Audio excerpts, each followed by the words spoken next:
Hare Krishna. Damodarashtakam, verse 3.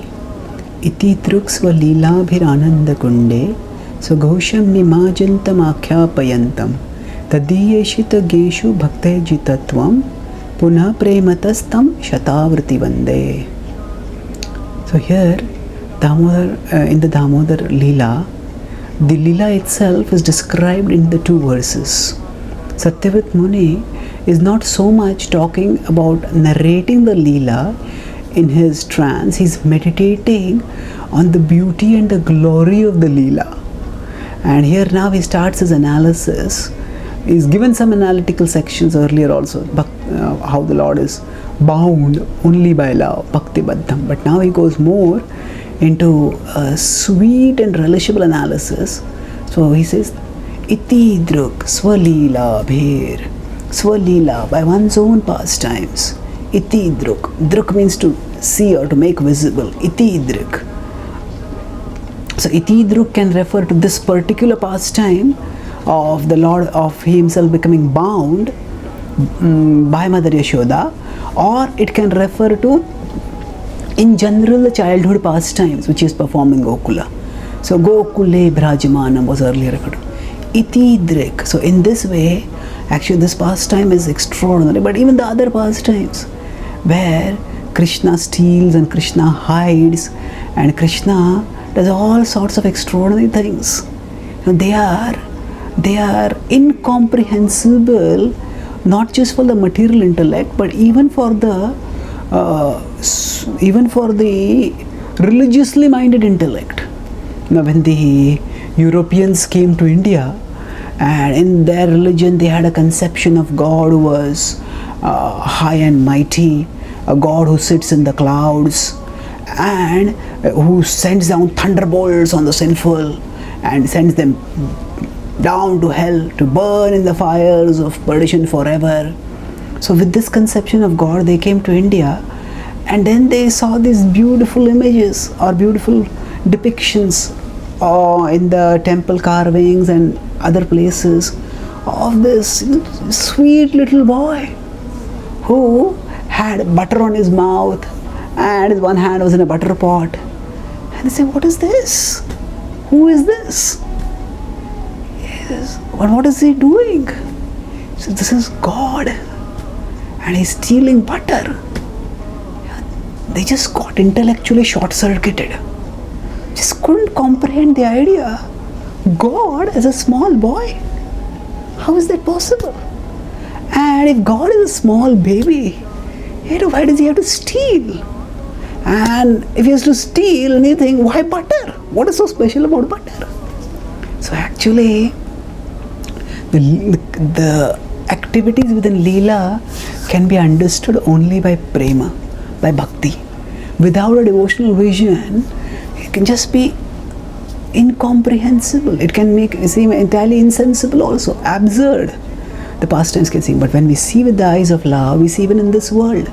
A person may be a prime minister or a president, but when that president goes home, at that time he doesn't like all his intimate family members to call him president, call him prime minister. He would like them to address him by a pet name and deal with him purely based on affection. So that's how it is with the Supreme Lord. So the Lord doesn't delight in the display of his godhood, but delights in the reciprocation of love. And why does he have to steal anything? He doesn't have to steal anything. But when he plays the role of a child, he plays that role to perfection. And in that perfection, he acts as a mischievous child, because that mischief gives his parents and his devotees in the parental rasa the substance for their eminently relishable discussions, and not just for those devotees but for all devotees, specifically because he acts as a child, and his parent, the devotees in the parental rasa, relish it enormously. So iti druk. And why does he have to steal butter? Actually, butter represents, just as milk is churned, then gradually it becomes butter. So like that, when our heart is churned, then it becomes soft like butter. Soft and relishable. So butter represents the efforts that the devotees are putting in to serve him. And when the devotees put in that effort to serve him, prepare something for him, he can take it straight for them, but he steals it just to increase the excitement of the pastimes. Iti druk swalilabhir ananda kunde. So Kunda is like a pond. So we have Radha Kunda, we have Sham Kunda, extremely exalted places in Vrindavan. So there are many kundas, but here is a special kunda being referred to, Ananda Kunda, the pond of happiness. So what is the Lord doing by this? By displaying such pastimes, he's flooding and drowning his associates in streams and ponds and floods of happiness. Swaghosham nimajantam akhyapayantam. Swaghosham, he's declaring about himself. He's revealing about his own intimate, sweet, personal nature. Nimajantam akhyapayantam. Nimajantam is flooding, drowning. Akhyapayantam, what is intimate relationship? And what is that revelation that he is giving? Tadiyeshitageshu bhaktairjitatvam. Tadiyeshitageshu. That those people who think of him in jnana, in an exalted mood of his greatness, Tadiyeshitageshu. So those who are aware of his greatness in his form as Vishnu, where he is the controller of all controllers and is appeased by gigantic and majestic fire sacrifices. So he's telling them, Yeshitageshu, that I am conquered bhaktairjitatvam. I am conquered by bhakti and by nothing else. Bhaktairjitatvam. Alternatively, Sanatana Goswami gives another sweeter explanation of this. He says, Tadiya ishtageshu. So he says, Ishtageshu, he says that those who know the greatness of his devotees, he reveals himself, Swaghosham. He reveals his sweetness to those who acknowledge the greatness of his devotees. So, actually, the Vraja pastimes cannot be understood without understanding the greatness of the Vrajavasis. The whole world prays to God. The Vrajavasis pray for God. The Vrajavasis pray for God. They do not think of God as God. They think God is just an eminently lovable cowherd among us. And they think God is Narayana. And because we are praying to Narayana, so Krishna is being protected. So those who understand the greatness of his devotees, to them his sweetness is revealed. Tadiyeshitageshu bhaktairjitatvam.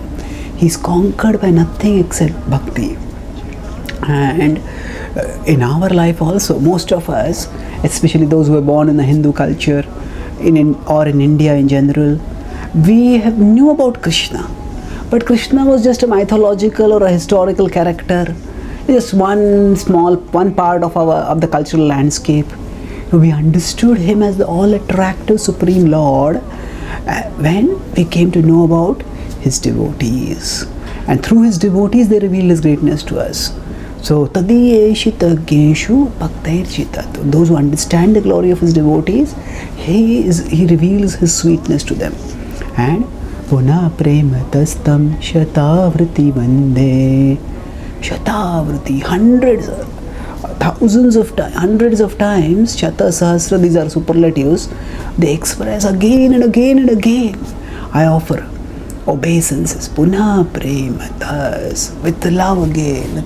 So just by remembering how the devotees love the Lord and how the Lord loves the devotees, love comes up in the heart of those who meditate on him also. Puna prematas, with love, Shatavriti Vande, Shatavriti, hundreds of times. I offer obeisances. So Sanatana Goswami explains that this offering of obeisances hundreds of times is not in a mood of awe and reverence. Although in awe and reverence also we may say, I offer obeisances again and again. In the 11th chapter of the Bhagavad Gita, Arjuna says that I offer obeisances. Nama purastad prushtataste namostute sarvata eva sarva sahasra krutva punascha bhuyopi namo namaste.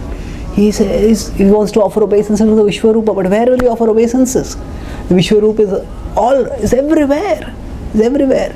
So Namah Purastad, I offer obeisances from front, from behind, from everywhere. And hundreds of times I offer obeisances. So in awe and greatness one can offer obeisances. But here Satyavrata Muni is offering obeisances out of spontaneous love. And obeisance is not an experience, is not an expression of reverence.